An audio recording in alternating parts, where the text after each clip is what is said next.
excited to hear your thoughts on every single batch of episodes, but this week especially. Hello, everybody. Today I am joined once again by my friend Gavin to chat about Full Metal Alchemist, specifically Full Metal Alchemist Brotherhood. And I think that this batch of episodes, there's so many reveals and we get new characters introduced. And it also feels like we're about to be done and we're only 3/4 of the way through. So there's a lot to get into. So rather than me starting off with a prompt, Gavin, what is something that you're dying to talk about immediately? What do you have to get off your chest? Oh yeah, I need to get this off my chest, and it is a bit of an unpopular opinion. I imagine you're probably not going to welcome me back for the last chat when No, I I say don't think this. that's true. No, I think it is. So my unpopular opinion is, after 48 episodes, I hate the music. Oh, Is that I don't really think bad? that's no, I don't think that's really bad. Oh, okay. Thank gosh. Thank gosh. I was panicking about this because every single episode I'm watching, and like, don't get me wrong, I was loving the score and everything in the like early sections, but the same like 3 songs or the same 3 pieces of music is used like 2 to 3 times every episode, and I'm sitting there like, I really want to feel like this tension. I want to feel this anticipation. And I did look it up. One of the songs is called Anticipation. I was like, I feel the anticipation, and I just hear the do do do do, and I'm just, oh my god, no. I can't do it. Like it's so annoying at this point now. But like everything else about the show is like so perfect and amazing, and I love it. And I did love this score to begin with, but it's been 48 episodes, and I've heard I the completely same get songs so much. Okay, okay. I thought you would kick me off. I thought you would kick me off. Just totally eliminate you. Like, anyway, I'm just going to talk for an hour by myself about this batch of episodes. So we haven't really talked about the music all that much. I actually feel like the music is almost sometimes too loud, which is such a old person complaint. Like, turn this music down. But I do feel like sometimes this story does not need the music to push the emotions necessarily, because it does it perfectly fine all on its own. But sometimes, to your point about one of them is even called Anticipation, it is kind of almost like old horror movies having the sound effects that are really over the top, or the jump scare music kind of thing, where it's really on the nose with what it's trying to convey with the music. I don't think that's, I mean, I don't know if it's an unpopular opinion, but I don't necessarily disagree with your opinion. So I like this score. I just think it is sometimes overused. I also wonder, though, if we've been spoiled with more modern anime where they really get, I mean, again, this music is good, but I do feel like there's more variety in the scores these days. But it's something I've noticed as well. So you're not alone. Yeah. Okay, good. Yeah. I don't want to like Google unpopular opinions. I didn't want to Google the music either. I just don't want spoilers like at all. So I'm trying to keep away from all of that. But yeah, I really wanted, I was so tempted to search unpopular opinions because I just didn't know if the music was one of them. I know exactly but yeah, the theme too, that you're the like dun dun dun dun dun, which is epic. It is epic. Like it sounds great, but like I hear it 2 to 3 times per episode. I'm like, oh yeah, here we go.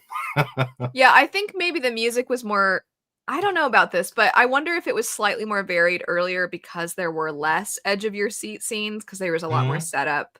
And there is a moment where Ed and Al, when they get off the train and they're up in the north, and it kind of plays that more almost like melancholy strings music that's very pretty, but also has a hint of sadness to it, that I'm like, I wonder if this is the theme for these brothers. I'd have to look up the name of that particular piece of music, but that one is different, and it's contrasting nicely. I do think there's something to music being utilized in a way where it's almost distracting, and I do feel like sometimes we lean into that. You know, I was not expecting this portion of the chat to start with the music, but we haven't really talked about it much. So, but do you have any other things to add before we jump into other topics?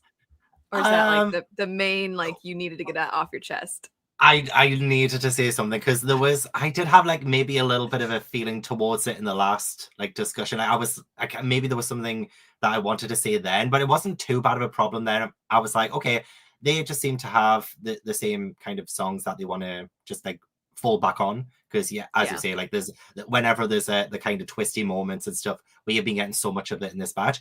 I will say, like, just prefacing this section of the episodes again, like, amazing. Like, I thought the last batch of episodes were better than the first, and then this one has just been probably better than the last batch as well. I'm just seriously eating it up. I think I've been introduced to my favorite new character as well in this batch of episodes too. And imagine, bringing someone who I genuinely love this late into the game is just kind of a testament to the power of this character, in my opinion. But no, there's just so much. Oh gosh, I was gagged, gooped, hoodwinked, everything. I'll say one last thing about the music before we move on from that, which is that I do wonder if part of it is that this came out before we really had streaming. So it wouldn't have stood out to us as much as it does now. It's kind of like certain shows, old sitcoms, that if you go to watch them again, even when the writing is really good, certain jokes that are recurring, they feel like, oh my gosh, beat me over the head with this joke, I guess. And then you think about, okay, but if the last time you saw this character was 11 episodes ago, then you probably would have forgotten because it would have been weeks since you'd seen them. So then you'd be like, oh yeah, that guy's always mad, as opposed to like, yeah, okay, we get it. It's the same joke every time. So I do wonder if that's part of it. And maybe that has informed the scores since the idea of things are bingeable and we stream. And I think that's probably part of it. It doesn't change the fact that it's repetitive though. No, honestly, that makes so much sense though, especially in this day, as you say, day and age of binging things, and binging shows is definitely kind of not exactly ruined a lot of them, because I'm saying I really do love binging Full Metal Alchemist. I don't know how people coped back in the day when this was coming out weekly. Imagine. Oh gosh, that would have been impossible to just keep that anticipation all that time. So that's why they used the music instead, because they knew that you would be anticipating the next one. Yeah, especially with all the twists and turns in this story too, to have some of these cliffhangers where you're like, oh, like we talked about how with Ross, that they could have easily strung us along and made us think that Ross was dead for a lot longer. Can you imagine though if that was the end of an episode and you're like, what? When you just see the, the charred body. Yep. Oh yes. I'm so glad that we could just like continue straight on when we did that batch, because the cliffhangers that we have is end of episode 16, 32, 48. Like those are the cliffhangers for us. Well, for me, because you've already seen it, but like for me, those are the cliffhangers, because I can't just like binge those episodes, but then I have to stop. And that's when it does get a little bit painful. So fortunately, you didn't make me stop when the whole like Ross stuff happened. You didn't make me stop when like Pride is revealed or anything like that. Like you didn't make me stop at really awful times where you probably could have, if you like really like looked into what would have been the worst possible stopping points for Gavin. You could have done that. So I appreciate that you didn't. Well, something interesting about the structure of this story is that it doesn't really get broken down into arcs the same way some other ones do. Like some other stories have very clear arcs that have a beginning and an end, and this one kind of flows into the next thing quite seamlessly, I think, because there is always that overarching goal that they're going toward, and then things that get picked up along the way, and everything gets more convoluted and more complex and new reveals, which we got to talk about some of the reveals now. I feel like we've been talking about some other mechanics of the story. Oh, I see a kitty. So cute. So Selim. I really thought that you were about to say it last week when I was asking you, and then I thought maybe you were about to, because when you were like, wait, I was like, oh, does Gavin have it? And then I liked your guesses a lot, though. I liked them a lot. I can't even remember who they were. Who did I say? I can't remember. You said you were curious about Scar. Scar first was one that you're like, is he, but doesn't know it? Can that be possible? Which kind of can be possible, it seems. But then also, you were wondering, like, is his brother alive? And if so, like, his brother, could that be a thing? That was one of your guesses. And yeah, but I think this is one of my favorite twists, because like, who would have suspected the kid? Literally, is that why you ask me like every week, like, oh, who do you think Pride is? Is that why you ask me? The last one that you kind of get, you're wondering for so long. Wait, there's got to be one more, right? And then when you finally find out who it is, it's not just the reveal of the last homunculi, but also who the last one is. I think is the last / the first, But yeah, which was another twist in itself. It isn't just that Selim is, Pride, but also the first homunculus, and it just. And as soon as his mother said, because I was just watching, just like casually, I wasn't expecting a reveal or anything, and I messaged you as soon as it happened. but his mother says, "Oh, he is the pride of my life." And I instantly, you should have seen me, Al. If I had a camera set up, you should have seen me. I stood to attention. I was like, I just heard that buzzword. I heard that buzzword because I was trying to figure it out myself before it happened, and I couldn't figure it out. There was, to me, I just didn't really see any of the signs beforehand that led to this moment. It was his mother saying, "He's the pride of my life," that that's when it clicked. And then when he confronts Hawkeye again, like as you say, it isn't really like the way that this story is structured. This is like a season finale moment, but it isn't really a season finale. It's like an episode. Like this is where the natural story has taken it. This is the natural progression of it, and I could. I keep thinking that one of the plot twists that happens beforehand is, this will be the biggest plot twist. Like, father looking like Hohenheim. Like, I thought that would be the biggest plot twist ever and stuff. And then this happens as well. And I'm like, oh my gosh. And even not just the fact that Salim is pride, but he's like a child. Like he's got the body of a child, and that makes it even more sinister because the way that he just like licks his lips every now and then. Did you notice that? The way he just does that? Oh my god! Like I got chills. And the way that he can, like all of the eyes, and the way that he takes over Al. It just like there's so much like there, and he's a child though. He's supposed to be like this innocent child, and it's such a juxtaposition to like Nina, for instance, who is so lovely, or May as well. May is like someone who I really, really love as well. And it's just like all of the kids should be innocent, all of the kids should be nice, but this one isn't. This one's a demon child. So I just I genuinely love the reveal. I have to tell you, because obviously I knew the whole time that this is who Pride was. When you texted me about the essay that he wrote, when you're like, the essay kind of sucked. I was like, oh, that's so funny, because he's so prideful that if he found out that you thought his essay sucked, you would have been demolished. That message was so funny to me as some like being in the know. Foreshadowing. Yeah, I think this definitely is. I do agree that it is one of those, you almost don't expect it to be a plot twist. You know what I'm saying? Like there's certain things that you're like, okay, I know, like with everything we were talking about Maria Ross earlier, you're like, there's got to be something here. Like there's times in stories where a twist of some kind or a reveal of some kind is coming. You just don't know what the specifics are. As opposed to this, where it's like, you didn't even know to think that this was going to happen. And then once you're like, oh my gosh, or at least maybe I didn't the first time around. But then I'm left sad because you hear Bradley say that, like Selim and him were not necessarily like he's been pushed into this and everything. But he talks about how he chose his wife. And you're like, wait, does she not know? Is she genuinely like, I love my son, I love my husband? You know what I mean? Yeah. You're wondering at this point in the story, do I need to fear her now, or is she innocent? It kind of seems like she's innocent, you know what I mean? And that brings in a whole other thing.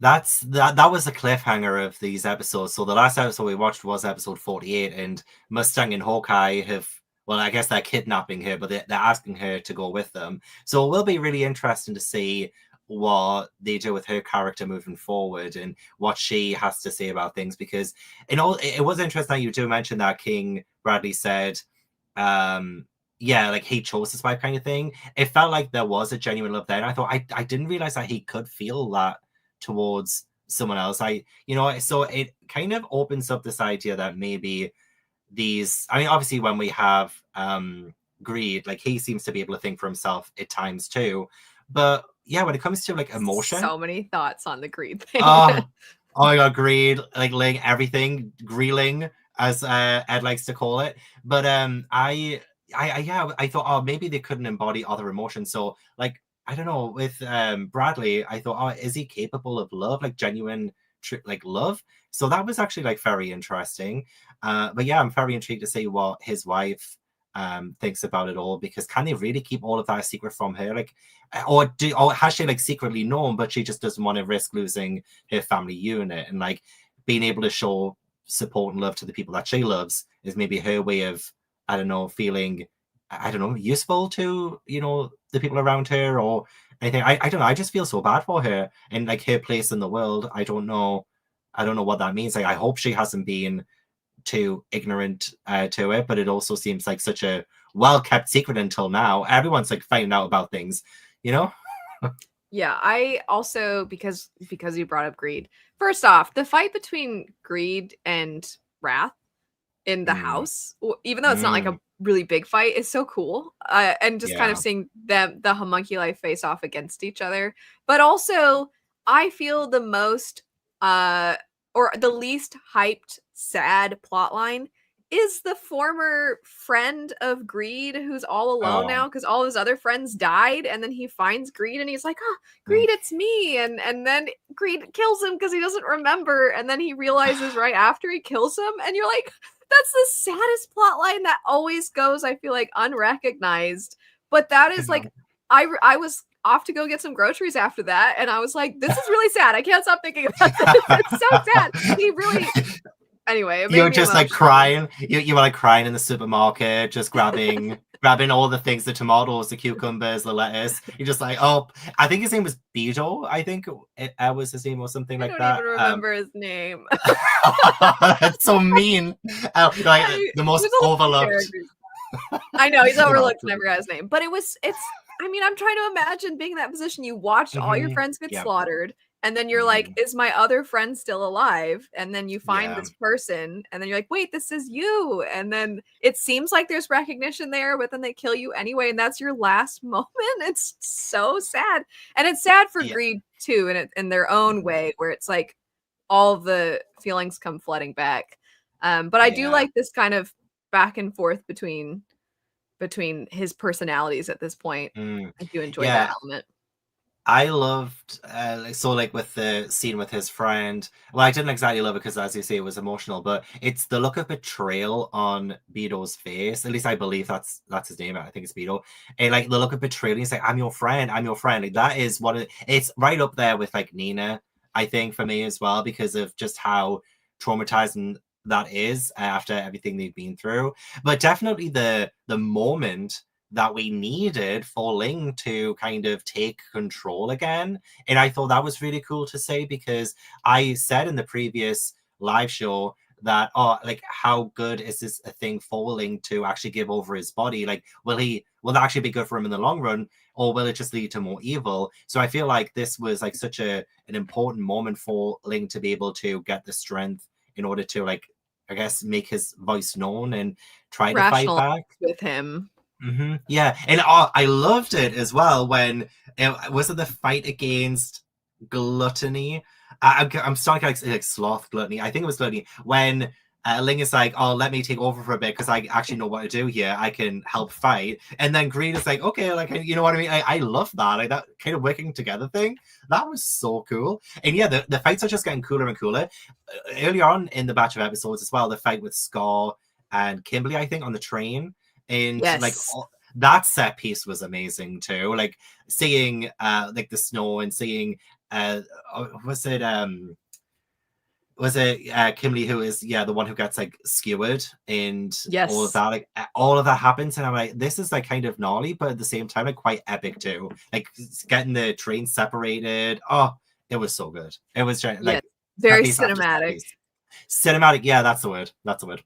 So a lot of things that we could bounce off of here, but I don't want to. You were talking about the moment where they're fighting gluttony, and you see this sort of like, let me take over. I know what I'm doing here. So because we're kind of on the topic of homunculi turning on each other, Mm. pride just being like, ah, I'm just gonna eat gluttony. You're like, Oh oh, my god. it was so. Yeah. I have to say, I know it's kind of probably stupid of me, but I feel Mm, bad a little, the tiniest bit mm. for gluttony and sloth because sloth is just like, oh, what a bother, oh, ow, Yeah. and I'm just kind of like, it's kind of sad, and then the other one just doesn't really understand that you probably shouldn't just go around eating everybody.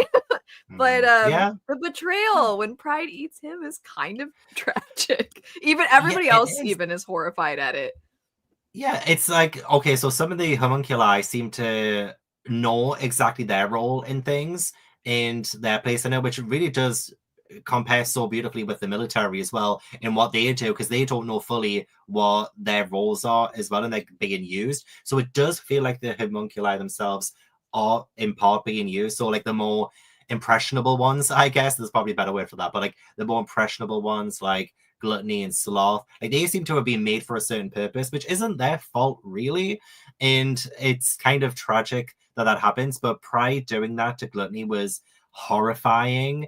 And I feel like it's kind of also made me feel a little bit more hopeful, because to me the homunculi do seem to be so intimidating and like very hard to overpower. But if they're kind of fighting themselves as well, it feels like there isn't a certain structure over on the bad side, I guess, which means like our side, like the good side, have more of a chance of overcoming and winning. And what I love about the strategies of this is that the characters have had to adapt in order to combat them in a way. So for instance, like Olivier, Mustang, everyone are like sharing these secret codes with each other so that they don't get overheard and stuff. I love that. They're adapting to like the kind of fights that they have to take. Like not all of it has to be physical, but they're trying to communicate, and so they're adapting. And then with Ed as well, he is really like when he's fighting with Pride, and there's lots of things going on, but he's kind of adapting himself too, and he's been able to defend himself. He's learning as he's fighting, and I love the flash bombs going off so that the shadows and things can't really come. And so like they're learning as they're fighting, and that's something that I just genuinely love. It's not just fight sequence after fight sequence. It's actually, you know, oh, how can we combat them at this stage? So seeing the homunculi tear themselves apart, essentially, it's like, okay, like Father, the one who's kind of orchestrating some things, he seems to be on a losing side at the minute in a way. Like to me personally, it feels like their side is messy, the good side, they're learning and they're growing. We're starting to outsmart. Yeah, outsmart. That's it. Yeah. And teamwork. Exactly. Yes, teamwork makes the power dream work. Of friendship. That's what it's all about. To say, kind of, even though I completely agreed about the music, there is a moment where the music suddenly changes and it's awesome, and it is the best Here Comes the Cavalry moment, and it is the return of Bon. One of the coolest moments, I think, in the whole show, when they're like, wait, who is this? And it's such a great one because you do not expect her to show up again for a while, because last time we saw her, she was gravely injured. And when she shows up, and just, I like the subtlety too of Edward asking like, wait, but she's only had it for, you know, X amount of months, and kind of showing that you see in the past, it took Edward a certain amount of time. They told him it's going to take you this long. He's like, well, then give me this amount of time, because like I can do even better. And the idea that she's kind of just that good that she got even, you know, more capable with it than Edward did. But that scene where she returns is so cool, and she is so cool.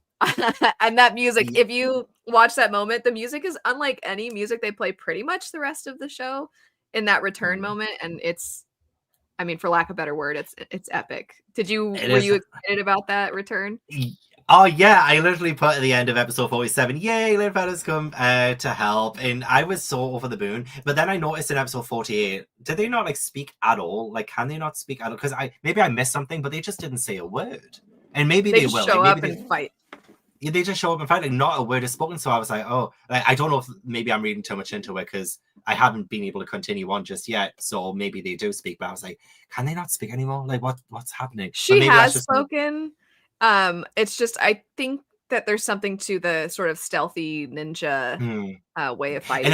And it was dark. There was a lot going on. They had to, yeah, as you said, I had to be stealthy and stuff. So yeah, for some reason I was getting a little bit worried that maybe something bad had happened. But no, honestly, that was epic. It was very cool. And yeah, Here Comes the Cavalry. That's what I thought would happen at the very end of the show. Like I thought that's when everyone would like return, and that could still happen, of course, but to just have that moment, it was so satisfying. It was so good, especially since that came after I think it was not long too after we saw Al being taken over by Pride. So like we had like one return, because like Ed and Al have been separated for a lot of this section, which has genuinely upset me, but like at the same time it was so painful, but it opened like so many doors for like their own personal growth, which was great. But like to see how happy Ed was when he saw Al, and like the joy that came up on his face, just for that to be crushed. So we have like the one reunion of like Ed and Al, which should have been so satisfying and so great,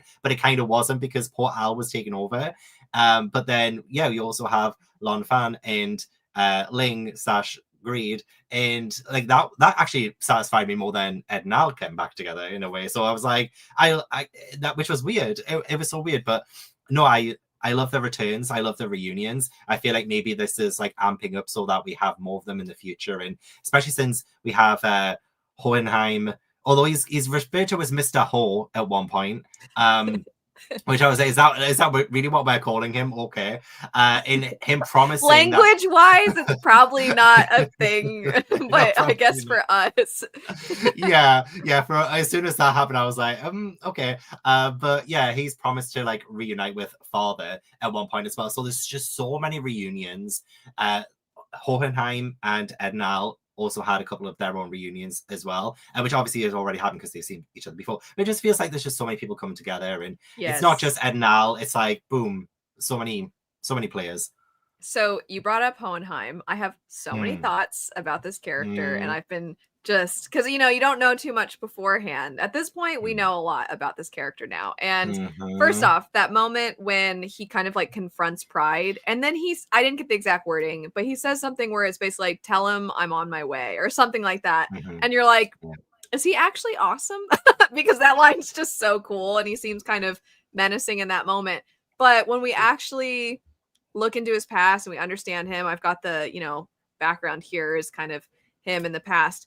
I talked about the one character having a very understated sad moment, but this character has potentially the saddest story of any of the characters. Not that it's a competition, but it's like, okay, so he grew up a slave, and then he thought he was like helping progress because he was clearly in the dark about what the king was actually doing in order to obtain, immortality. And then he ends up being used, and then he gains immortality with everybody he's ever known dying, like his whole city. So then he was like, okay, you have this power, but you're all alone in the world. So what, you just wander around now and like you just hope you run into people. And I like the kind of nods to the idea of this golden-haired person who brought alchemy to other lands, and you're like, it was him. And then I mean, you're getting all these things, and then he finally decides to try to like live a normal life, and he has a family, and then he realizes he's gonna have to watch his family, his wife and sons, he's gonna have to watch them die, and he like doesn't know how to be a father. He feels like he doesn't know how to be a human, and you're just like, oh my gosh, this is the saddest. And the part, I actually thought about having this be the background. I'm like, how sad do I want to be? But the photograph, the reframing of like the portrait, where you realize he was crying because of what his wife said about like, I just want to remember this moment in time, because for him, that's all he has is time. So the idea of like this moment being special and being able to kind of like lock into your sons are young and we're happy and we're a family now. And then when him and Edward briefly reunite again, and he's like, oh, mom said, sorry that I, died first, or whatever the wording was. And then he realizes his dad is crying, and he kind of like doesn't know what to make of that. And I think Edward for so long has held on to this, like, my father abandoned us, not really understanding the obvious complexities of his father's life, but then to see that very human emotion in him, and he's kind of like, I don't know what to do with this. And it's just like so incredibly tragic. Like when the part where they're little, and again, very much the reframing of scenes, when you see the scene kind of through his eyes of his dad leaving, he seems menacing and like he doesn't care about them. But then now that we've reshaped it, and it's that he knows, he even told his wife, if I see our boys again, I don't think I can walk out the door. So I'm going to leave before they wake up. And then they wake up anyway, and he sees them, and it's him trying to like collect himself, because he knows if I don't leave, I won't be able to if I look at them too long, and if I am too loving with them. And you're like, oh, it's just so heartbreaking. He has such a sad life. So, in the first chat, when you're like, I hate their dad, which understandably you thought that the dad was the father, which makes sense. That's everybody's first impression. And then the second chat, you're like, I don't know. And it's just like, he's so the sad. Gradual. It is. It's like a gradual kind of breaking down of his character all this time, because I am embarrassed by what I said about him. Don't be, because it is intentionally meant, because I really feel like she does a great job of shaping your view of him. One, because of the mystery of like, why does he look like this other guy? But two, Yeah. because to Edward, he is like the father that abandoned them. So I Yeah. like that we feel both, because both feelings are valid. It's valid for Edward to feel, because he did abandon them. You know what I mean? Yeah. Like, you understand why he did it, but he abandoned his children. So it makes sense that you would feel that in when you're having it framed through him. And then when you actually see what Hohenheim's gone through, you're like, oh, that's sad. And like, I want you just want Edward to hug him. You know what I mean? Like, you just, or you want Yes. Hohenheim to hug Edward, but you know, so when those other guys, the Chimera, are like, maybe you should go easy on your old man. It kind of seems like he's been through a lot. Yeah. Edward's like, I've been through a lot. You're like, you have, Yes. but not as much. No, when they finally sit down and talk, because literally, I feel like so many problems are always solved with just, a little bit of conversation. Obviously, they can't really say too much, but going back to what you said about what he says to Pride, I did write down what he said. He said, tell him Slave 23 will be dropping by soon. And then we have the father saying, I am waiting for you. So like we do have like almost like this declaration of war. And like this is what I feel like we're now building towards now. I do think it's going to be father and Hohenheim, especially seeing how their own relationship developed from being that black blob in the jar thing to what he actually did for Hohenheim, like what he did against his own will. And yeah, the whole immortality thing is definitely tragic and devastating, because I mean, you would think, oh, it would be such a great thing, but I may have got this wrong, but can Hohenheim now hear the cries of all the people who gave him that immortality? So like he can hear the cries and the screams of the people who died for his immortality. Like, I'm sorry, but I would never want immortality if that was the case. Like, that is like one of the worst, I feel like probably one of the worst things you ever have to live with. And seeing how, especially Envy, I feel like Envy is the person who we've seen the most, where she's like where he's turned into like, you can see all of the faces in him and like the screams, and it's just, ew, it's so terrifying. But like, I feel like Hohenheim, because he has immortality and he's a walking philosopher's stone, essentially, isn't he? A philosopher's stone in the shape of a man. Is that what was said in episode 40? So it's like, so many things. But also, I feel like he's going to offer so many answers to some of the things in the future as well, especially with him being, a philosopher's stone in the form of a man, because I do feel like his relationship with his sons is something that he's been holding back on. And we've only really been chipping away at it for the past few years. Past few episodes. And there was an episode where he sees Al first, and Al, I'm trying to remember which episode it was. When but Al comes running, he's like, Dad, I'll help. And it's just like, yeah.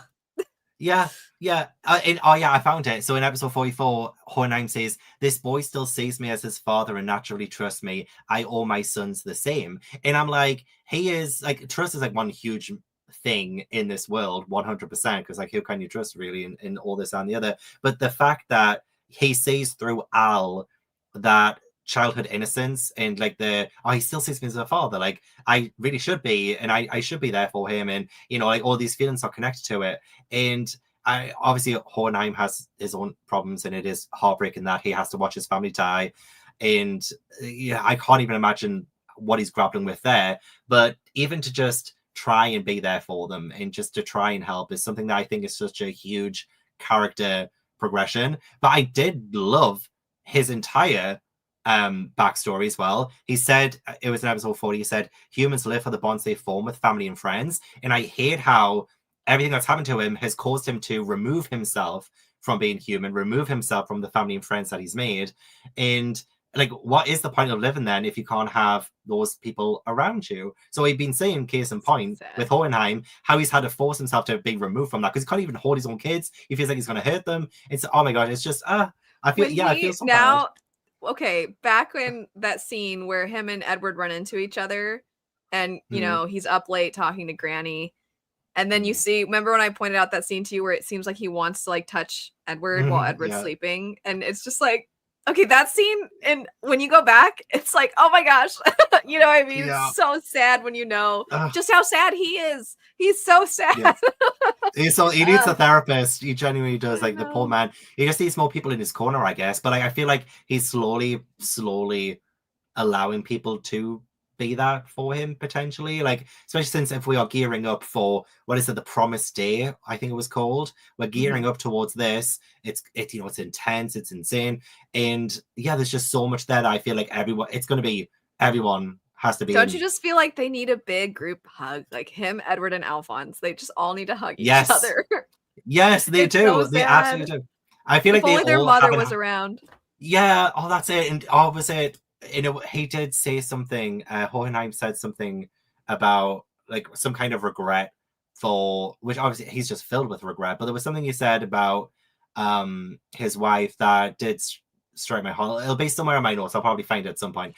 But yeah, the building of that swing before he leaves, like, at least this is something I can do for them. This idea that he feels like his presence is harmful, but at least he can like provide them with something fun or something joyful, and you're just like, but I wonder how different they would feel and be if you had stayed. It's just, I mean, you get it, you understand, but also it's just so tragic. But I know I just kind of am on repeat talking about how tragic his life is and everything. Was there more you wanted to add about his character? No, just that we definitely got just that we got so much more of him than we did Father in this section as well. Like we barely got Father. We got to see him when he replied to Hohenheim, but we got to see him. We see him like how he started. Yes, which was honestly such an interesting backstory. I kind of loved how that unfolded, because it seemed like such a what's the word? Like it felt like Hohenheim was getting manipulated and used, as May is in the current day as well. So May is kind of in the same situation in a way, because she was supposed to go home, but she's being manipulated into going to Central. So yeah, it just shows you how easy it is to, I guess, to manipulate human emotion and to like, because take advantage of people's kindness. And it felt like that's what was happening with Hohenheim and Father. So yeah, I do really like the sort of, because the art style is not necessarily the most intricate. It's pretty straightforward. But when you see young Hohenheim and you think like, oh, he looks just like Edward. I don't know. I really like the way they're able to convey, like you can see him in this picture in the background. They look so much alike. And anytime Edward takes out the braid and he does the ponytail instead, I'm like, oh, he looks just like his dad. So that's kind of a nice detail, I think, because again, it's not like there's the most intricate of way that we're showing features or things like that, and yet somehow we're still able to convey, which I think is quite the feat. But so we have not touched on a huge portion of this, which is the North, where we have a lot of new characters introduced and plot lines that show up, and we're kind of seeing the way everything going on up here is now tying to Mustang and all of them, and the way that like Kimberly is going after Scar. We're starting to see a lot of people kind of join forces and choose sides.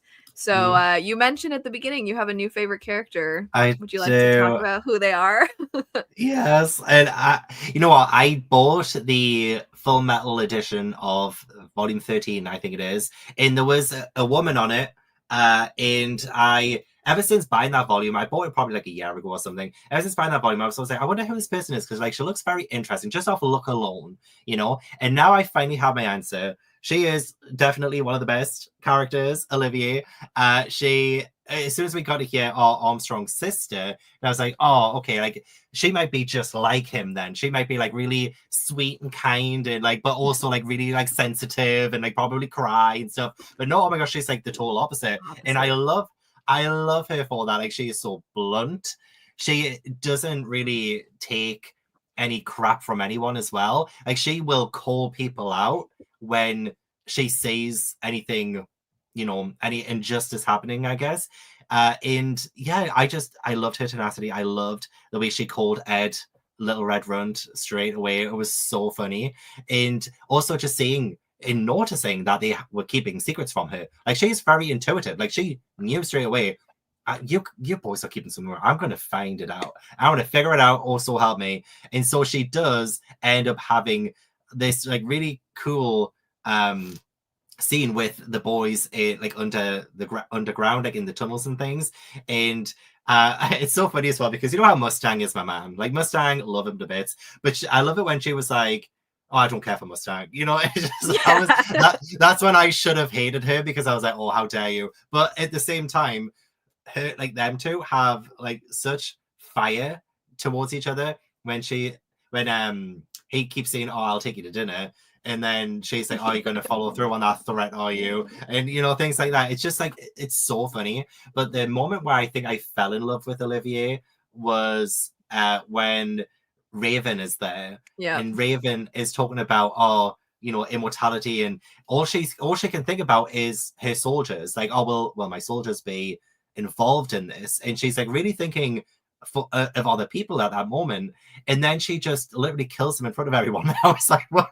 I was not expecting that. They were just It having a is normal conversation, the and I was like, coolest what? moment. It came out of nowhere, though. It came out of nowhere. And yeah, it was in front of everyone. There was the concrete, and it was brutal. It was brutal. And she says, like, I even quoted this, and I sent this to you as well.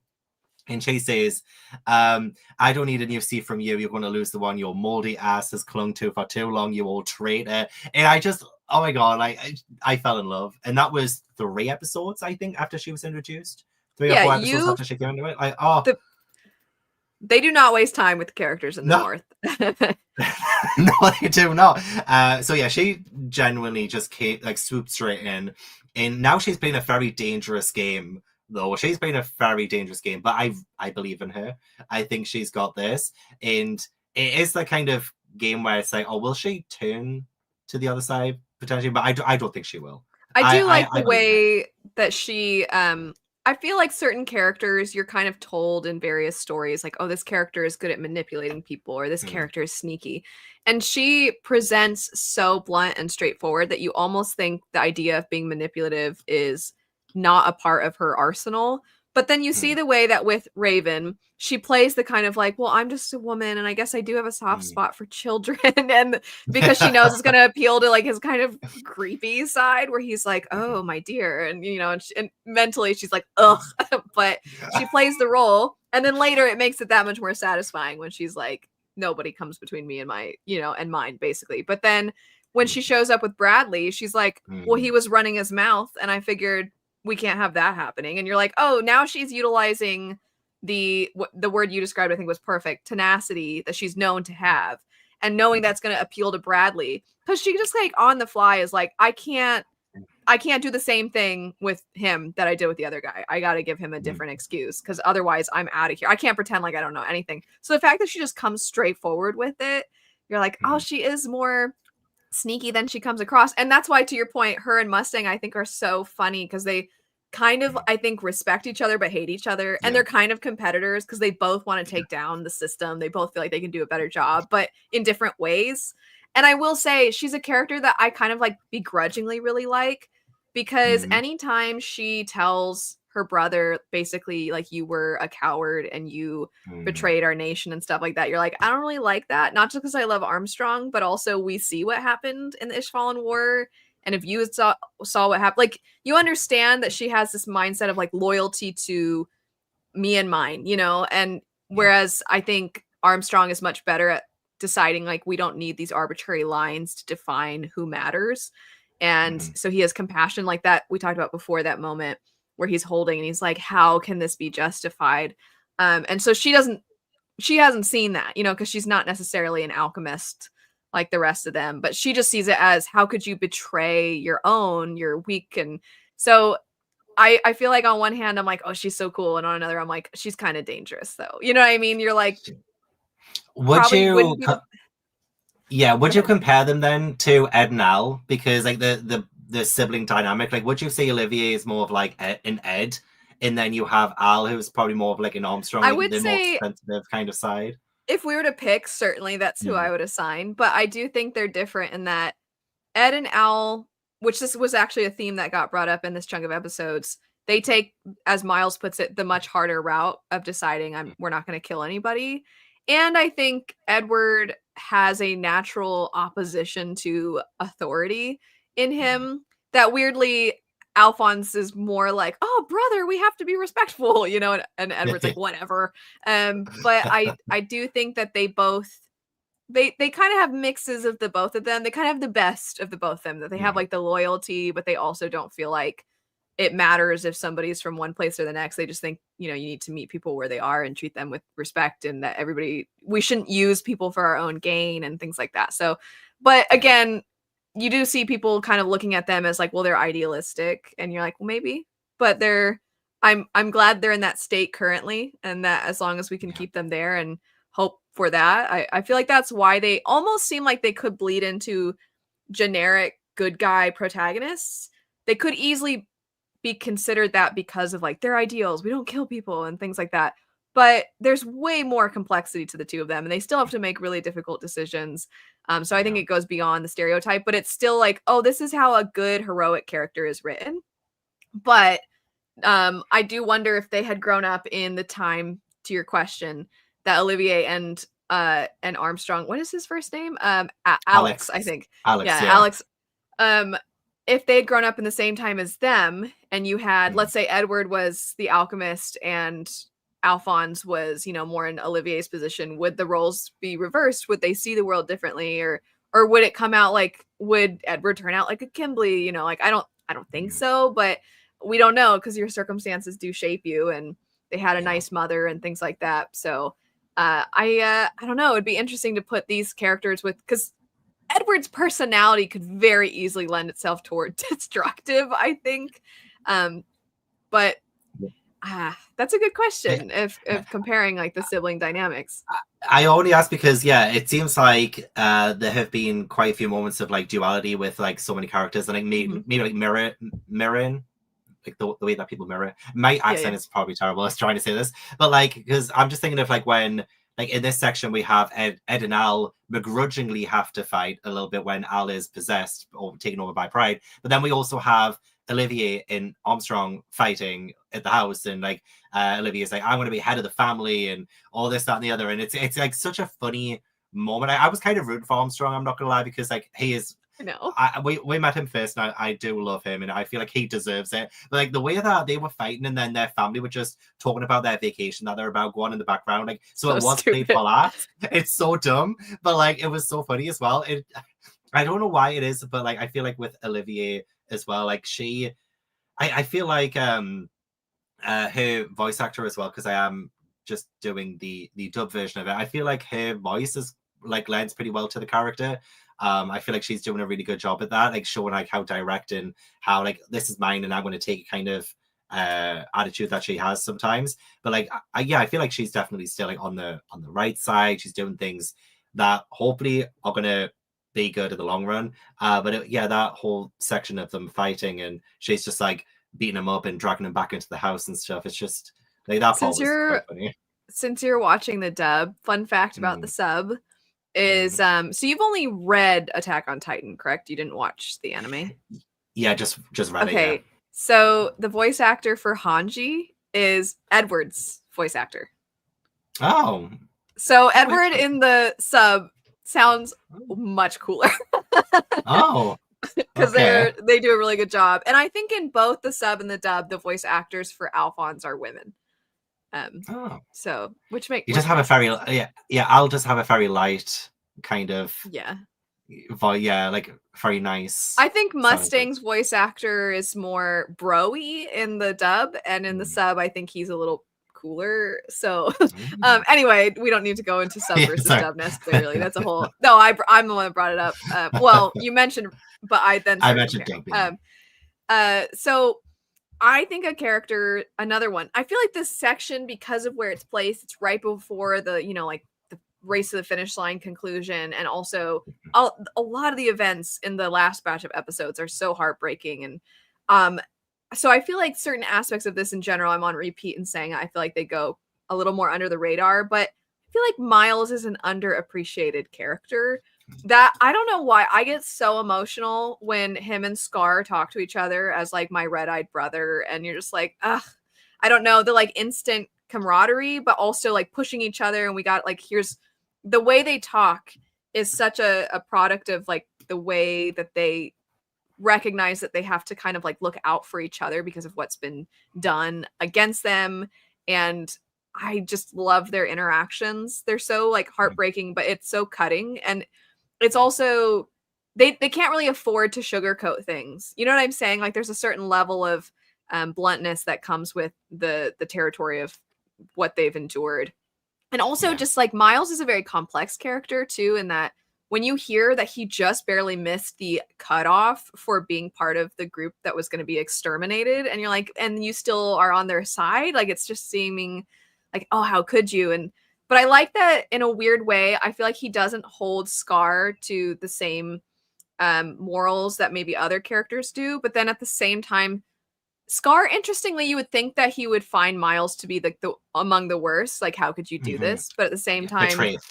Mhm. yeah, you would think that that would be his reaction. But I feel like he has more of a like, well, however you feel that you need to represent our people. Like, they both kind of understand that the other is doing what they think is best for their people, which is kind of Yeah. different than what you see from a lot of other characters, where other characters do things kind of in a more individualistic mindset to some degree. Mhm. Like, obviously Mustang wants to do what's best for the nation by taking out the corruption and things like that. But Edward and Alphonse, they think about other people, certainly, but they're motivated by, like, we want to get our original bodies back, that kind of thing.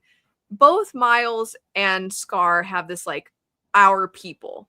And I just feel like you hear it in the way they talk to each other and the tone of voice that they have when they communicate with each other. There's just like something different, and I think it's conveyed exceptionally. It's great. Yeah. I think anybody Yeah. that's been a part of any kind of group where like there is just like this immediate we see each other kind of feeling that you have. Mhm. I think that there's something kind of hard to define about it, but that it's Mhm. represented really well between the two of them. And just in general, him as a character, I think he's pretty Yeah. cool too. He is. I love his look. I love his design and everything. And I wonder if Miles and Scar had met earlier, because I feel like Scar has himself has come such a long way in being, I guess, maybe less reactionary and seeing things as less black and white. And has definitely kind of opened himself up a little bit more, like just chunk by chunk. And I feel like, yeah, maybe if they had have met, maybe in episode 3 or 4 of the series, maybe things might have turned out a little bit differently. But I do, yeah, I do agree. Like the respect that they seem to have for one another, but also not exactly letting each other off without just being like, you know, the way that things have played out for both of them. They have seen such atrocities. They have seen all of these bad things happen, but like also seeing it from the other side's point of view as well. So I really did like the fact that Scar was kind of allowing himself, and I feel like Miles is a big part of why, but like Scar allowing himself, like, yeah, I'll help. I will help, decipher the notes. I will help. I'll come along, kind of thing. And so I feel like that itself shows that Scar's come a long way, and I feel like Miles has been someone who's really helped with that. But actually, I didn't really have too many more thoughts on Miles, to be honest. I just thought he was like really cool. I loved him and Olivier and stuff, and loved the whole Briggs section of it. But yeah, I do like him. I do like him. I hope we get a little bit more with him in the future. So since we've obviously been talking about Scar, one of the most emotional moments for me in this whole section is when, well, anytime there's any Winry Scar interactions, of course. But when Winry just immediately starts helping with his wounds and he's like, "Do you forgive me?" And she's basically like, "No, but I'm going to do the right thing," essentially. Yeah. And I feel part of what makes Scar such a great character, or a character that I think is really fun to examine and kind of reflect on the idea of redemption, because you're like, kind of, sort of, but also you get what he's doing and why. But he's not a character whose thoughts you're actively being told. You just kind of have to observe him, and he's very quiet. He hardly talks. But the expressions he makes when she helps him, I think, are really good, and like the way he reflects on what he's been told in the past. And it's the same as like when he goes to strike and Edward jumps in front of her, and you see that flashback to his own brother jumping in front of him. Like there's these little glimpses of what you're talking about where it feels like he has changed in some ways or grown in some ways, but it's not necessarily outlined for you in the most explicit of terms. It's kind of like very subtle. And I think the part specifically, besides the Winry treating his wounds part, the part specific that made me like really emotional is when they're in the tunnels and Marco is like, "Oh, I knew your parents. Like I knew of your parents," because he was, obviously he knows a lot about like medicine and sadly experimentation and things like that. But he knew of her parents, and he's like, "Oh yeah, they always talked about their daughter."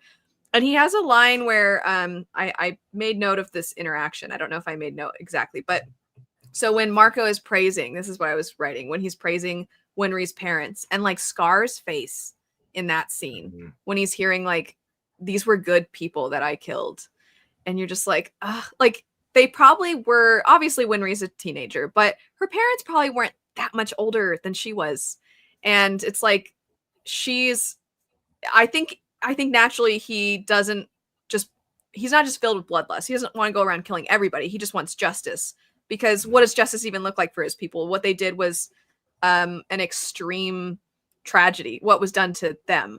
So it's like, it's almost like not enough could ever be done to really balance the scales. But he obviously isn't somebody who just wants to go around killing innocent kids. And, he's not awful. He's not Kimberly. Kimberly being like, I want to be on the side of the winners. And if that means the other side that's not humans, then that's cool with me. That's obviously not who he is at all. So like, I feel like there is this moment of, I not only killed good people, but I might as well have, if you put Winry in front of me, like it's not that different. If I were to have killed her, if I were to kill her right now, that's not that different from what I did. You know what I mean? I feel like he's realizing like what he took from the world with what he did. And you're just like, and we've talked about before, he was not necessarily in his right mind in that moment. He was like delusional to some degree and so filled with like rage, and he clearly was not, because you see he's like stumbling and out of it in a lot of ways. So it's like kind of an accident, but also feel like he's tried not to think about that act for so long, and then being forced. It's boom.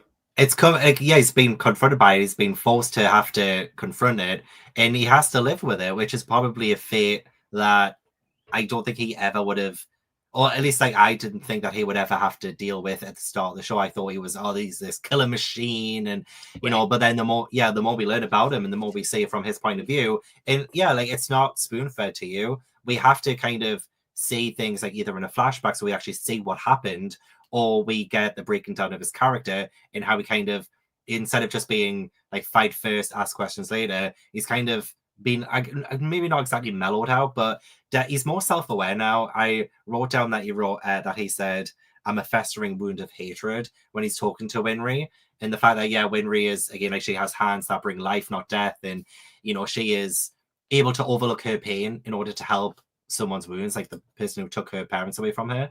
She's able to do that, and he sees that, and he is self-aware, and he does have to live with that, which is something that's really, I feel so bad for Winry's parents, of course, but like to have to like now live with the consequence of his actions when he wasn't in his right mind and things like that. It's it's such a painful thing, because it's just awful. I was gonna add, when she is confronting him, and I think she even asks him, why did you do it? Why did you kill them? And I've never so badly wanted a character to defend themselves. You know what I mean? Because he ends up saying is like, nothing I say will change the fact that I did it. And you're like, but it kind of matters. You know what I mean? Like, you didn't do it because you're just because you're wanting to kill everybody or something. Like, that's not who you are. It was not. But I think he recognizes, like, I can give you any answer. It's not going to change the pain that I caused. And you're like, but I want you to defend yourself. You know what I mean? And like, how rare for you to want a person to defend like the killing of two innocent people. You know what I mean? Like, did you feel that too? Were you like, give her more, like tell her something else? But I think, and I think it's a reflection on how he feels about himself. I think he doesn't see himself as worthy of being forgiven. I think he almost doesn't want it at this point. Yeah. No, that's true. That's true. I feel like he would have rejected, even if she said, when he asked, like, does this mean you forgive me? If she had said yes, he probably would have rejected that anyway. Like that. I feel like that's something that the pain that he lives with now is maybe his, like the revenge, I guess, of her. I guess is like she can't really do anything to him that will make him feel worse. But yeah, I definitely wanted him to defend himself. I wanted him to say, hey, look, I just woken up. My family was just killed. My people were getting slaughtered. I didn't know what I was doing, kind of thing. I did want just so she could have some level of understanding. Like, she doesn't have to. I feel like he maybe thinks I'll come across as an excuse and like, things like. But like, I don't. For me personally, I would have been like, oh no, it wouldn't be an excuse. So it would just literally letting her see on a human level where your head was at, and that her parents' death was not done maliciously. And I feel like that's something that she needs to be reminded of. Like, it wasn't done out of malicious intent. It was It was And I an think accident.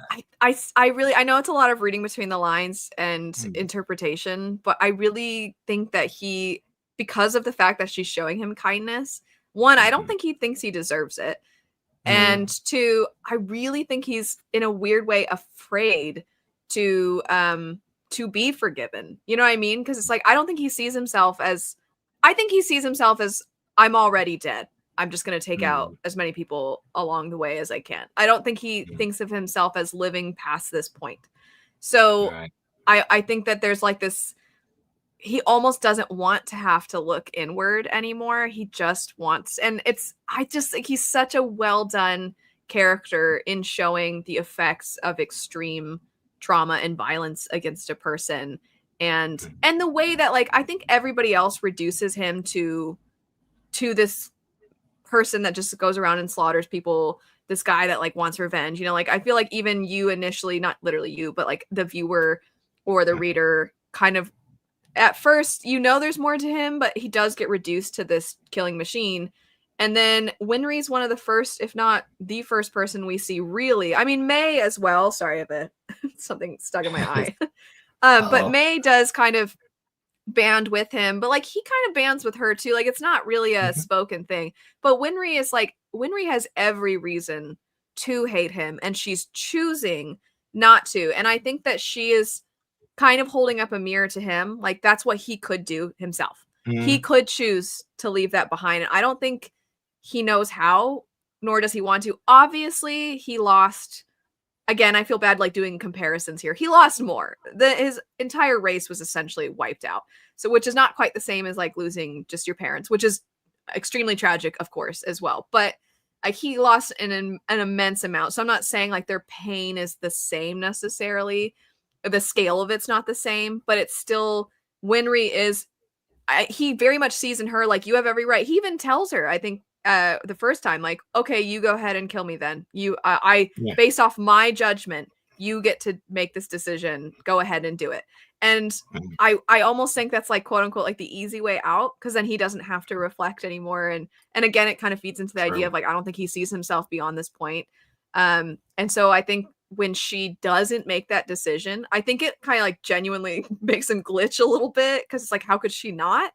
And then when Yeah. she continues to show him compassion, even Mm. though she hates him, and she's still showing him compassion and she's willing to work with him for the greater good. I think that shift you're talking about of him being like, yeah, okay, I guess I'll help is now it's like, because he is a force, and it's like now that force is being redirected slightly in a more unifying way. And that's why that little Mhm. tidbit we get where he's been off kind of rallying other Ishvalans together because it's like, well, he's almost kind of like inspired by Miles too. Like, we're going to show them that we matter and that we're a part of this nation too. And it's just like, yeah, force them to see you. I think it's awesome.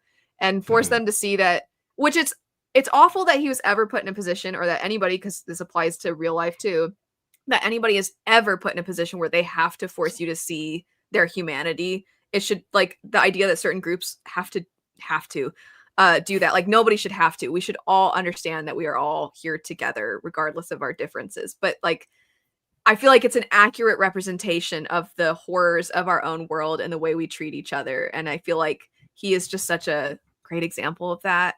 Ugh, I just think He his is. character is one of the best.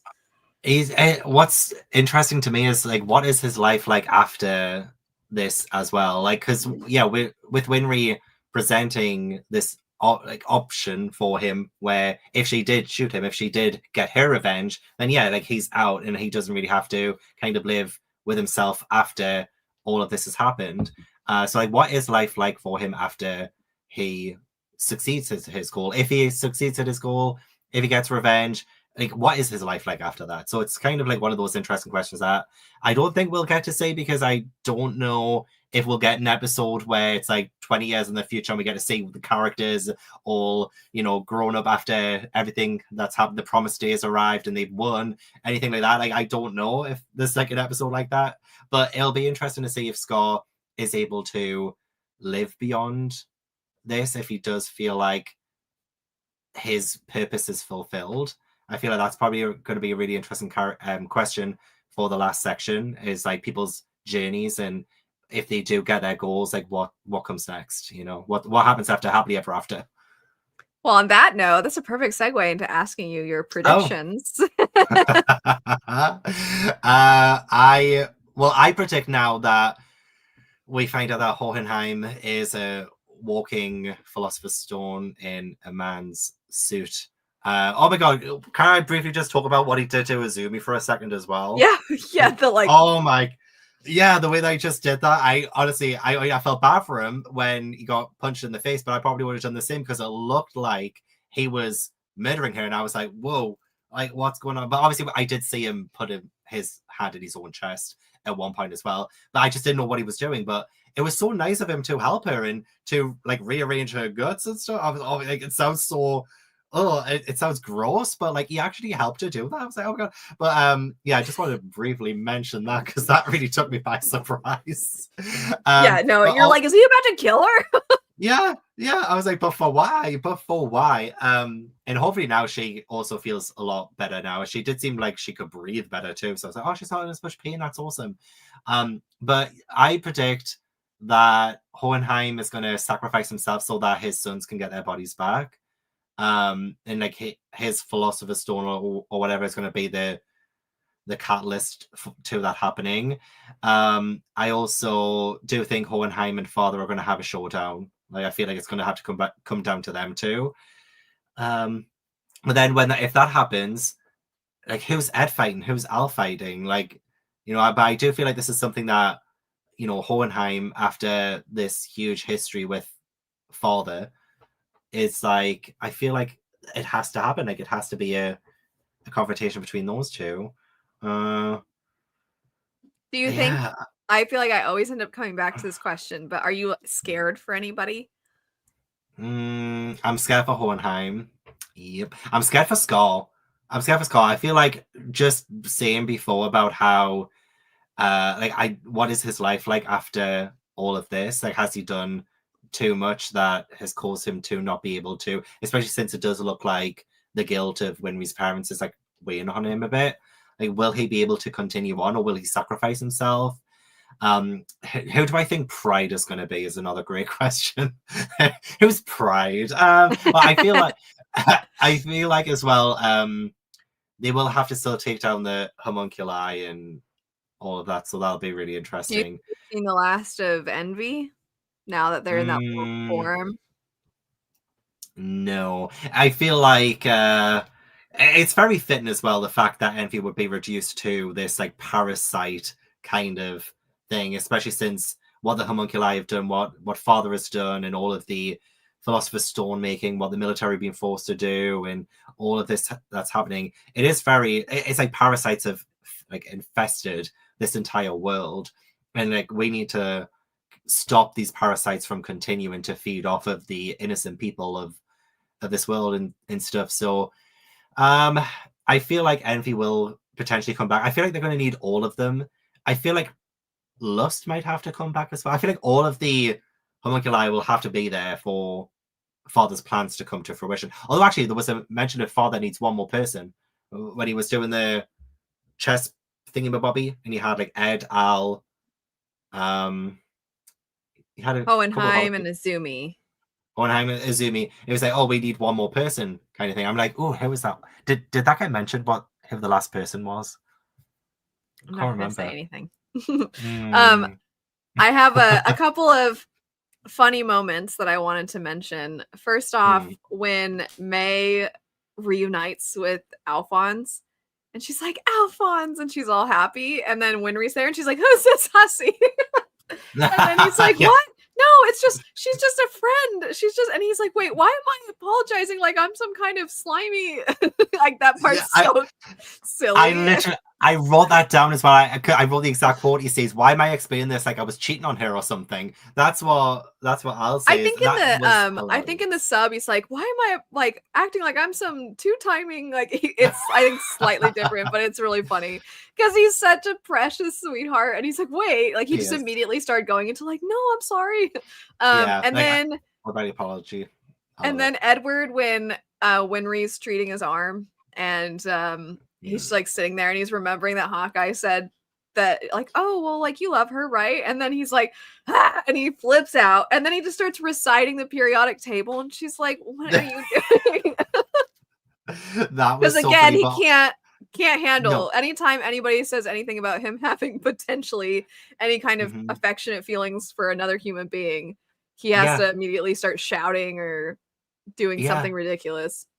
Well, what took me by surprise though was when Winry says, "Why did I have to fall in love with such a weirdo?" I don't know if maybe that was a mistranslation thing or anything, No, but that's what like she said. that's the L word though. That's love.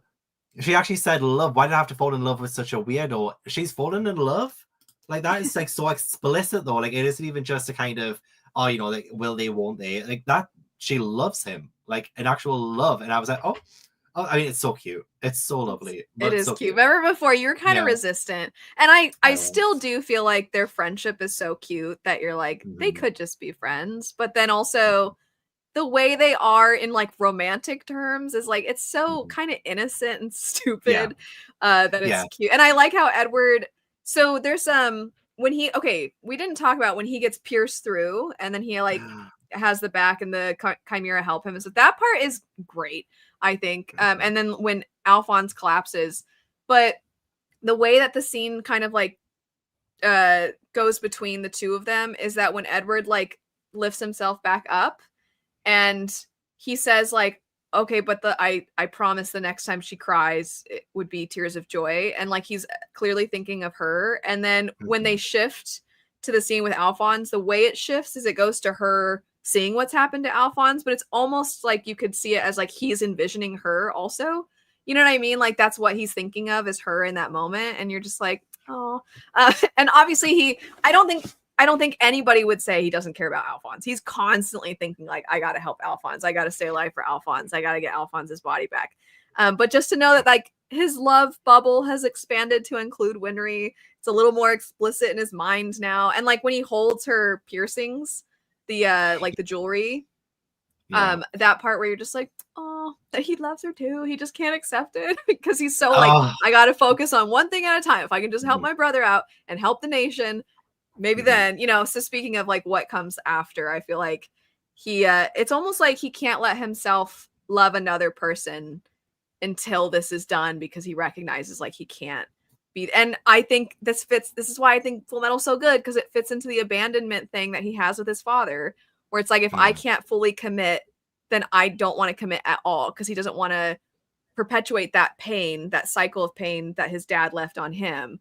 And so I feel like that's why he has to shut down every time because he clearly, at the very least, as a friend and like almost like your family, he does love Winry. When she Mhm. makes the decision she does with Scar in this batch, and he comes up and he like kind of puts his head against hers and like sort of hugs her. Because so many times throughout rewatching this story, is I'm like, give her a hug. Not in like a Mhm. romantic way, but just like, dude, give her a hug. Like when they're sitting across from each other and she starts crying about Hughes and how she was gonna make him the apple pie. And Edward just like sits on his couch, like he just sits there and you're like, go hug her, man. Like, come on, this is painful. And he Yeah. continuously doesn't. So for him to kind of make that step toward showing and again not in like a romantic way but there being like physical affection as well it's like oh he's like Yeah. starting to cross into allowing himself maybe to feel a little bit more, Yeah. And it's I sweet. I do love how the romance has been kept more to, or at least like their feelings for each other has been kept more to their own character moments and like how they're growing as characters themselves. This hasn't been like forced down my throat. Like I know I probably changed my tune from the last time because there was like maybe a couple of things that I was a little bit like jarred by. But to see like everything you said about Ed and like how resistant he is and like how it ties to his abandonment stuff, it's like so like, yeah, I didn't even really think of it in that way before, but he has been resisting. He has been kind of allowing it a little bit, but also like fighting back. And I feel like it's just such a charming thing for him to do because it seems like he is trying to protect her more than anything. And it's something that only comes through in their character actions. It isn't something that he's telling us. Like Ed isn't sitting down there with his monologue. Maybe this would have happened in a different anime, but like he would have sat there in his monologue like, I can't love her. I can't because we still have so much to do and I don't want to break her heart. And like we're not getting like told any of that like really directly. We're getting told it through his actions. So yeah, I loved it when he got impaled. Including the fight that they get in with each other. When he's like, can you just stop? You know, like when she's that scene too, when she's like about to change and he's just sitting in the corner and she screams. And I think what happens is while they're all fighting each other, and then she turns to Edward and she's like, what are you doing here? Why were you in my room? And I think he says something like, I like looking out the window while I eat or something like that. It's so random. Yeah, I think we just wanted to do sandwich looking out the window or something like that. Yeah. So it's like, but that fight in particular, that argument they have where you're just like, why do you have to get angry right now? But it's because I think I think deep down really badly, he wants to, I mean, how easy would it be if like for once he could take the burden off his shoulders and just get to experience like, you know, a normal childhood or at this point, a normal transition into adulthood because he's starting to like grow into a man now. And I feel like in that moment, it's like he can't think about the after just yet because it's almost like too painful to imagine. He just has to focus on the now. And I feel like she wants him to maybe be a little more forthcoming with his feelings too. And you're like, you totally understand why they're both like this. But then also, I feel like, you know, I drill home a lot the way that he's developed. But for her, she lost her parents. So the anxiety that she feels of like, I don't want to lose Ed and Al too. And I feel like that's why it's like, she didn't get to have that final goodbye with her family. She didn't get to have those moments. She just has these memories and she doesn't want Ed and Al to just be memories. So I feel like she wants to capitalize on the time that they have. And then he doesn't want to, essentially you could almost argue like make promises he can't keep, metaphorically speaking, because obviously he's not like literally making promises, but so I feel like you see why they both are behaving the way they do toward each other, but you just sort of like, oh, I just want them to hug, you know, I just want them to like comfort each other and be like, we're gonna get through this. They're like an old married couple. Like the way they act sometimes, it's like an old married couple, and it's so beautiful to watch. I will going back to what you asked about if there was anyone I was worried about. Actually, I am a little bit worried about Ed now, though. I am very worried about Ed because you did remind me of the fact that when he had to heal himself with like the medical alchemy, he said something about he's doing it from his own life force and it'll take a few years off his lifespan. And I was like, I mean, that's dangerous. I mean, I don't want him to die right there and then, but surely that's really, really dangerous. And I mean, maybe we don't see the repercussions of that action. Maybe we won't. Maybe it'll just mean that in many, many years in the future, we just don't see him die earlier than he's supposed to. But yeah, that made me worry about him too, because that was one, extremely powerful, like an extremely powerful thing that he did, but two, to take his own life force and use it and kind of thing. I was like, whoa, that's really advanced stuff. The amount that they constantly have to sacrifice is, you're like, oh, they always have to sacrifice something that's awful. And there's also a part earlier where Alphonse and Hohenheim, when they're working together and they're talking about the way that alchemy, how Alphonse is apologizing because the random guy that you met from the very beginning, which remember when you're like, is Rose gonna come back? And then like, oh, here they all are.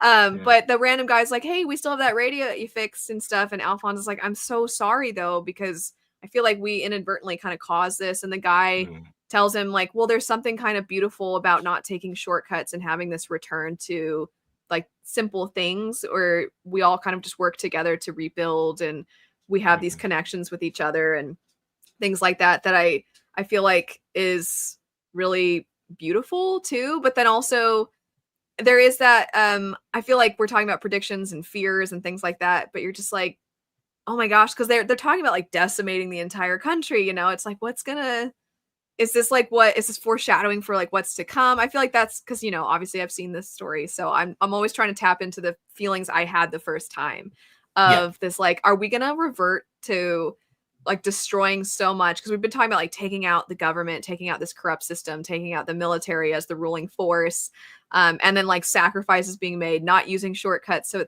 you do have like questions that arise as a result of that. And I feel like that moment you're like, I feel like this is significant, but I don't know why. So that part I feel like says a fair amount too. So you're worried about Edward, but you're worried about him in the sense that you feel like he won't get to live maybe as many years, but you still think at the end of the day, do you think we're going to get like a happy ending for him and Alphonse? Are you worried about the fact that Alphonse keeps like collapsing and stuff like that? Are you scared or are you like, no, I think we're going to be okay? I think it'll all work out in the end. But I was getting concerned for Al, especially since I think it was mentioned at one point that a soul that shouldn't be in a body is kind of leaving it kind of thing. So it does feel like now Al is more on a time crunch, and the fact that he does keep seeing his original body, and his original body is looking even more haggard than it was the last time in a way. I am very concerned about that, which is why I do think we need drastic action. But I know they were saying about trying to look at alchemy in a way of getting their bodies back rather than using anything to do with like human sacrifice, like the Philosopher's Stone and stuff. And they're looking for alternatives. But I do think maybe the parting gift that Hohenheim is going to give his kids is himself, and that will then transmute into being the Philosopher's Stone, and that giving them a chance at having their bodies back and a life beyond this. I think that might be the ultimate sacrifice that he does. What do you think, if you feel like that's how they get their original bodies back, how do you think alchemy and like the discovery of the notes and what they meant, how do you think that's going to play a role in things? Well, I think it's going to help stop the Promised Day, because when they turned over the notes and it had the other transmutation circle, well, was it a transmutation circle on the other side? Is it still called it? Or I know what you mean. Yeah, it's just some kind of like thing that they can do to counteract it, I think. Like, I feel like they will have to stop it from happening. But I do. Well, yeah. So, do I think Hohenheim is actually going to do that? Because will it mean that if they don't go the alchemy route, will that mean that their pursuit in that regard was a bit of wasted effort? I don't think the author would waste pursuing this kind of route for them. But I don't know. You just got to find out. Just got to find out, which I am this close to. I am this close to finding out how it all wraps up. If it wraps up. Oh, God, I'm scared. You think just like leave it super open-ended? Well, I mean, it could happen. The Promised Day happens and you have no idea what happens after that. Oh my God. Like, could you imagine? Oh, that would be the worst. That would be the worst. But who knows? Maybe they don't win. Maybe they don't win. Maybe they don't. Maybe they don't. You don't know. It would be maybe different. Alphonse has an experience like his father. Maybe this whole place is destroyed, but he gets to be immortal, you know? And then him and his dad are just immortal together. Oh, but he's still got it. But he has to hear, like, because I'm assuming Ed would have to die for that to happen as well. So I feel like he'd probably be able to hear Ed's screams from within inside of him.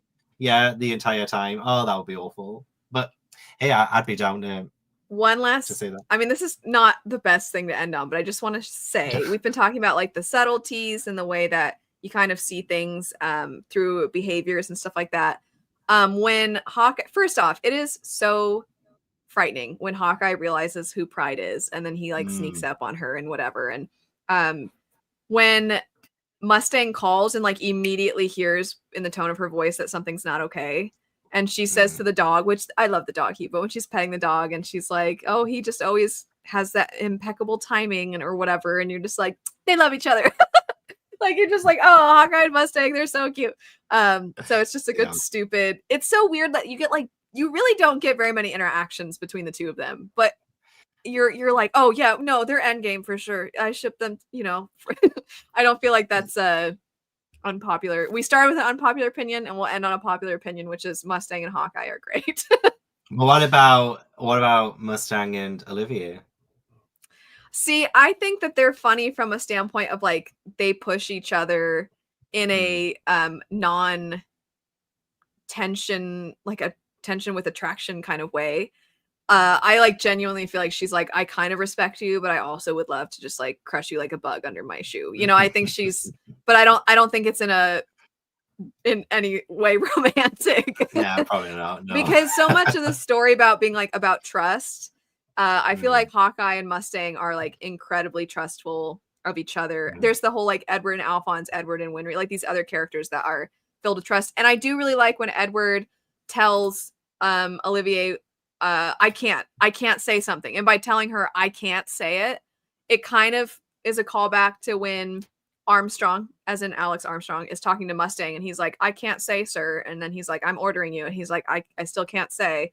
And Mustang figures out like that means that someone higher than me is ordering him to keep quiet about this, you know, and like the way that they trust each other to like fill in the pieces. And Edward did the same thing with Alphonse when he's like, Kimberly has a philosopher's stone, so I'm gonna help him. And it's very much like, hey, I'm trying to get us out of here, you know, like a lot of we're not really saying the thing that we're actually saying, but please pick up on it. And then they do because they know like their intentions and things like that. And I don't think that Mustang and Olivier necessarily have that. Probably Yeah, not. I don't No. think so. Oh, what do you think is going to happen with Mustang and Hawkeye though? Anything? Are you worried about them? Yeah, Well, I you're am like, worried of course, about. worried about Mustang because you love him. I do. Like he needs to, you know, I feel like he's challenging too much authority. In the long run, it's gonna probably not. Well, I think it'll work out for him, okay. But I am worried about Hawkeye because Pride, that whole scene with them talking and Pride being like, I'm going to be watching you from the shadows kind of thing. I do feel a little bit worried for Hawkeye that maybe she might get used against Mustang at some point, or yeah, it seems like something that I am hoping everyone lives till the end. But after a series where we started it with quite a few like deaths, like hard hitting deaths, like Hughes, for instance, I'm like, surely there's still maybe got to be a couple more that we lose along the way, surely. But maybe not. Maybe because they've kind of, as I said before, like adapted in a way, like they're kind of a little bit more aware of what's going on, and with that knowledge comes like preparation and hopefully defense. So hopefully they're enough informed that they can defend themselves from what's coming. I am hoping everyone comes out of it okay, but I don't know if that's feasible or like, you know, it's just a pipe dream of mine. But I'd like Mustang and Hawkeye to end the series together, Alive. happy, alive, Yeah. predominantly alive, yeah. They're just so clever with their codes and the like tapping and They saying the names. Yeah, oh they're too smart I to let go. This is true. This is true. I love them. I love them so Well, this much. has been delightful as always. I cannot wait for you to get the end. Oh. I feel like I'm gonna get very emotional at the end. Just the whole like this whole last chunk. And also, can you believe that there are 16 more episodes when it's like, isn't it about to be here? Aren't we here? Yeah. I genuinely think, well, I don't think it needs more, but I feel like Right. part of me wants more. Like I feel like it's like the story itself doesn't need to be dragged on and stuff. I feel like it's telling such a direct and good story. But at the same time, I'm like, really only 64 episodes? That I doesn't know. feel like a lot. That I doesn't know. feel like enough. Like Even what? though So at the beginning you're like, how are we going to tell this whole story in 64 episodes? And then we're now again like 3/4 of the way through and you're like, how are there still 16 more? It's like, isn't there one more day, right? Like, how is this possible? So the pacing in this is just always edge of your seat. You don't know what's going to happen next. The story is efficient but compelling, and then now all of a sudden new things are introduced. It's just, I love it, and I'm glad that you're enjoying it too. Do you have any final things you want to add? Oh, just I'm scared. I am That you're scared. scared. I'm so scared about what's coming, honestly. But like very excited. But you only ever get to see something for the first time once. And that's what I'm trying to do with the last 16 episodes. I'm gonna try and savor it and you know, just enjoy it as much as I can. And if I need to cry, then I'll cry. That's absolutely fine. Yeah, you need to But tell me if you cry. Okay, I need I, I need a message. I feel like maybe the last 16 episodes will be when you get maybe a bit more frequent messages from me potentially. Like I feel like it's going to be one of those things where I don't want to say to it because I love that we get to discuss everything in these live shows and like in these conversations. But at the same time, I'm just going to be like so upset. I want to be so sad about it. So yeah. There Really is great. one. I'm so sorry to do this to you. There's one more thing, which is the guy who's been with May and Scar this whole time, who's like, you don't remember me? And he's like going on and on and on about this, like, you cheated me out of the fact that I was taking people's wages or whatever. So that's a plot in the very beginning of the manga that the show was like, let's just skip this and have this like quirky, silly little thing later where it explains. Oh. And because it's actually, you actually see it happen in the manga at the beginning. So that's one of the few like pretty direct changes they made where they're like, just cut this and explain it later. So I thought I'd fill you in before I forgot. So nice. there you go. Anyway, I'm very, very excited to get into the manga. Maybe not right after, but I was having a little flick through some of the volumes last night. I finished a bunch of episodes. I have up to volume 13, which I think is just before. It's somewhere in this batch of episodes, because Olivier was just introduced. And yeah, it looks so good. Just like flicking through and stuff. I was like, oh, it looks pretty much the same and stuff, and I like that. But yeah, with those changes, I imagine there's going to be so much more that I'll be able to spot, and that'll be such like a fun little Easter egg kind of thing, to like a little Easter egg hunt. Oh, this was different in the anime. This was the same kind of thing. So I'm excited for all things FMA. Yay. Well, thanks so much as always. I love this story, and it's been so fun getting to chat with you. And I'm very appreciative of you taking the time. Anyway, thanks so much, and we will reconvene very soon to talk about the end. Bye. Bye.